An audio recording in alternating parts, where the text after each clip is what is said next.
massive obstacle. Because, if he was to give too much to Seth and make himself not look so great, it wouldn't be so amazing if he was to beat him at WrestleMania.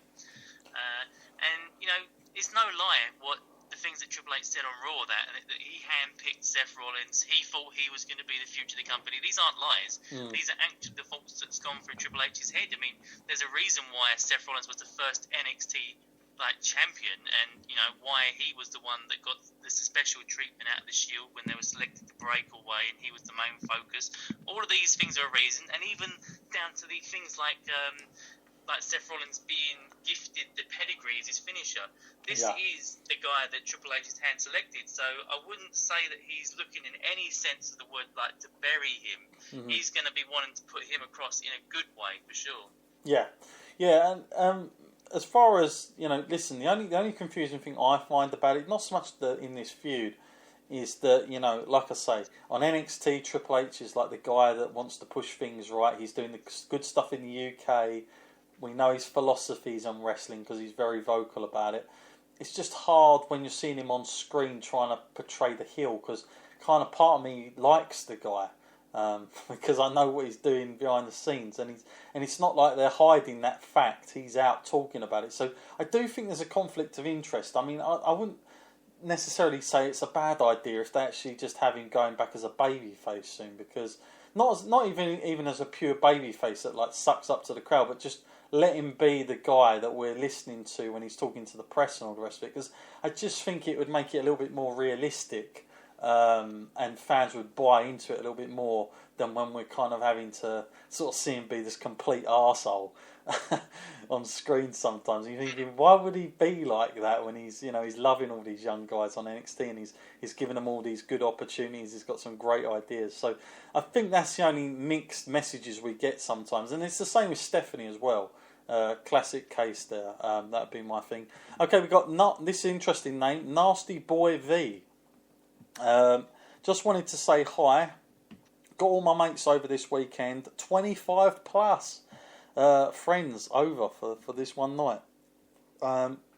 It's going to get messy, but I just can't get enough. Have a great show. Have a great night, guys, and hope the show goes well. We'll be listening. Well, thank you very much, Nasty Boy V, and I'm sure that is going to get messy with 25 plus people going for that one. But so enjoy your night.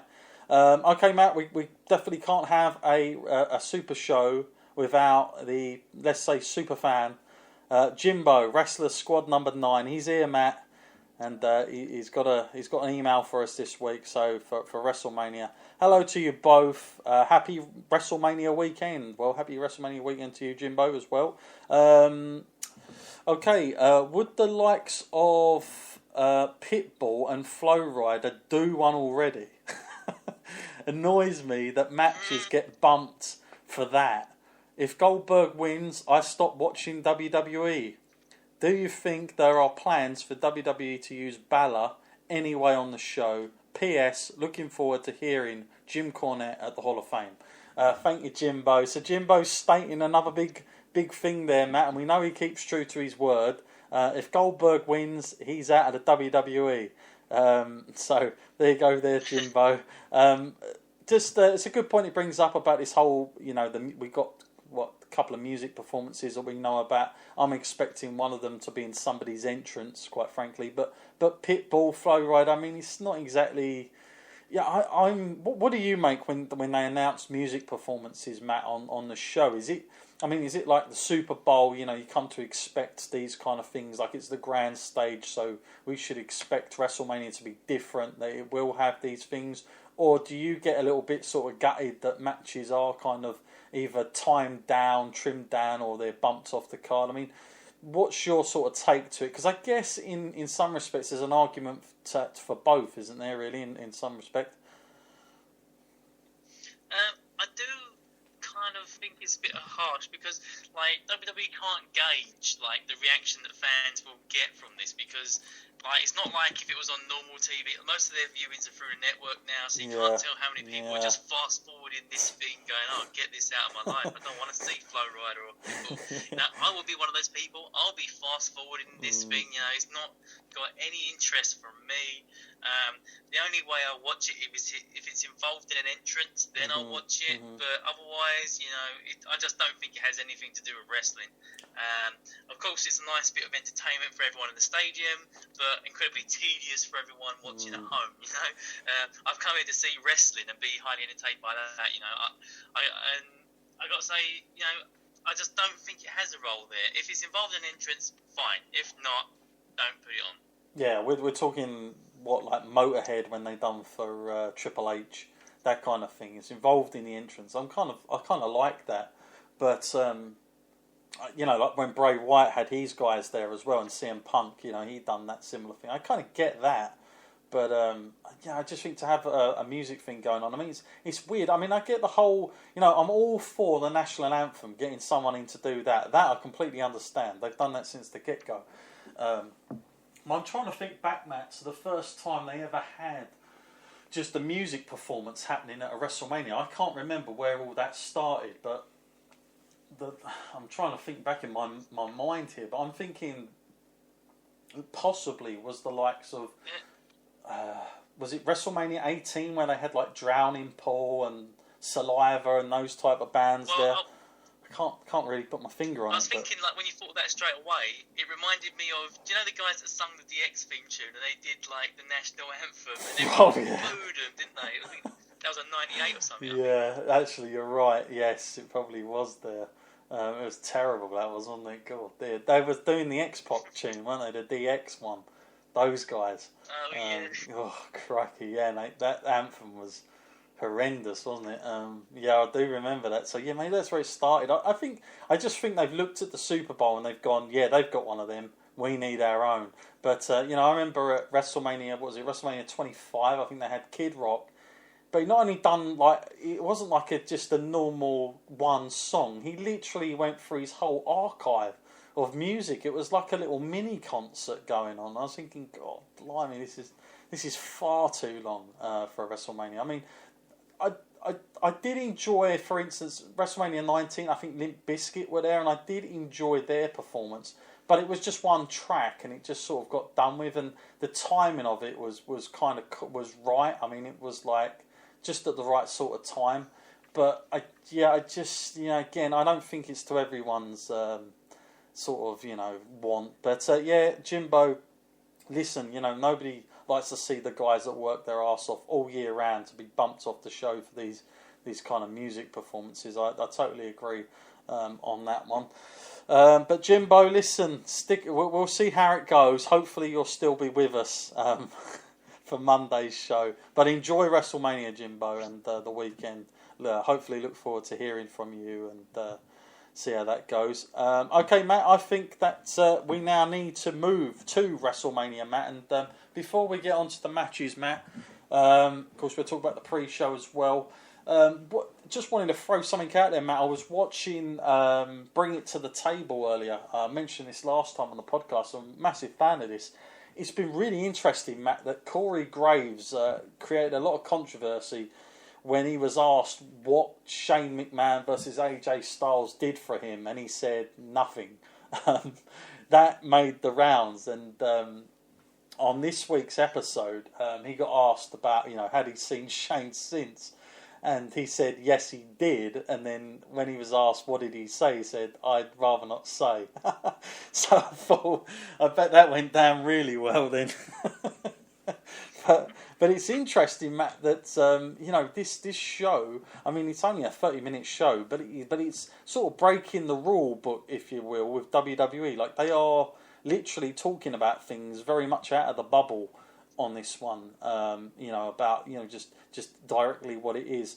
And it's interesting that they're going to do that, Matt. What do you think of that? Is that a good thing for WWE and the network to have something like this, or do you think it's bad because it's going to expose it a little bit more and people are going to say outrageous things like Corey, and it's going to have some sort of conflict of interest, or do you think this is a good thing?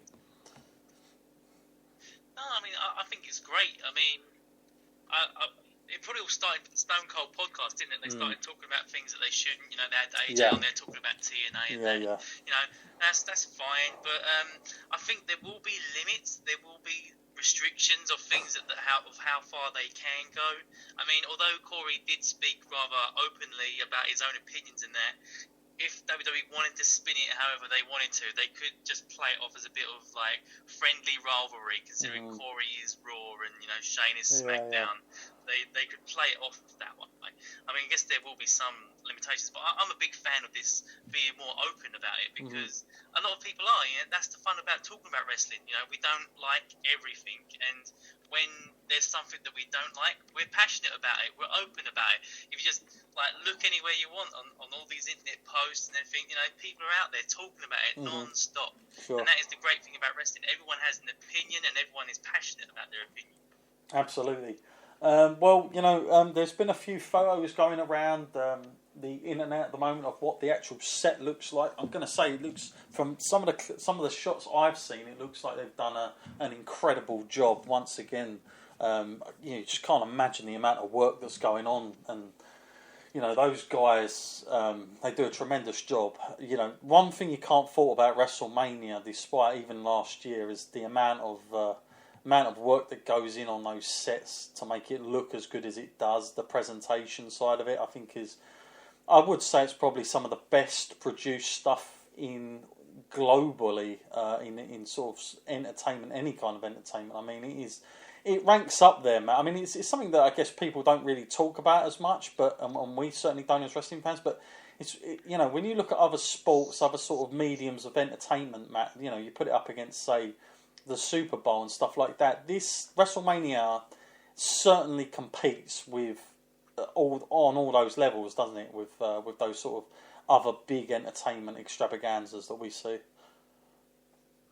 Oh yeah, when you think of all of the massive sports venues that there are, and all of the biggest stages, and all of the grand championships that they have, I think wrestling, like this WrestleMania, is definitely within the top 5, and that's an amazing achievement considering the amount of disrespect that wrestling gets, unwarranted disrespect, because it takes a tremendous athlete to do what they do, but often gets a little bit overlooked because the results are predetermined. But it's just the way it is, and much like many other sports, it's got to take a real athlete to get in there and perform, and they probably do it more often, considering like some of their tours that they do, they're working like 5 nights a week sometimes.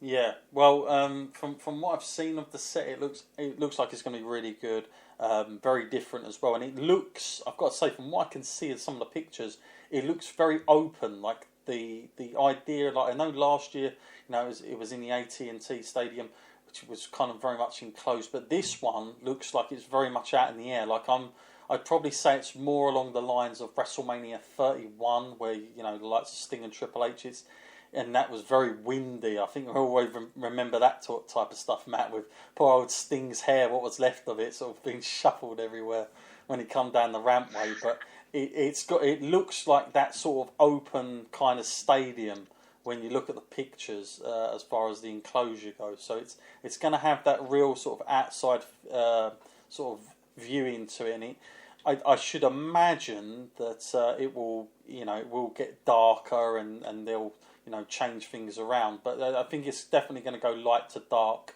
It's going to be one of those WrestleManias. So it'll be interesting to see the pacing of it and where it goes.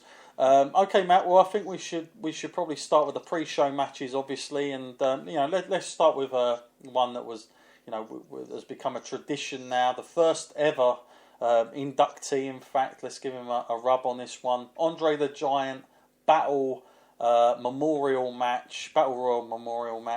Listen, we've had past winners such as Cesaro, and Big Show's won it before, and of course Baron Corbin. These things. This year's one, Matt, it looks like it's very much about a filler. It's kind of putting all the people that are perhaps not involved on the main show into this, but of course, mainly I think everybody is talking about just the main name at the moment, which is Braun Strowman. Matt, what do you make of the Battle Royal and the fact that it is going to be on the pre-show this year? is this a big thing? Is it is it becoming a bit flat? I mean, how do you perceive this match and going into this one? Well, to me it used to feel like a kind of small match being promoted as a big match. It just felt like an excuse for them to do a Battle Royal. I mean, in previous WrestleManias, they've done this anyway.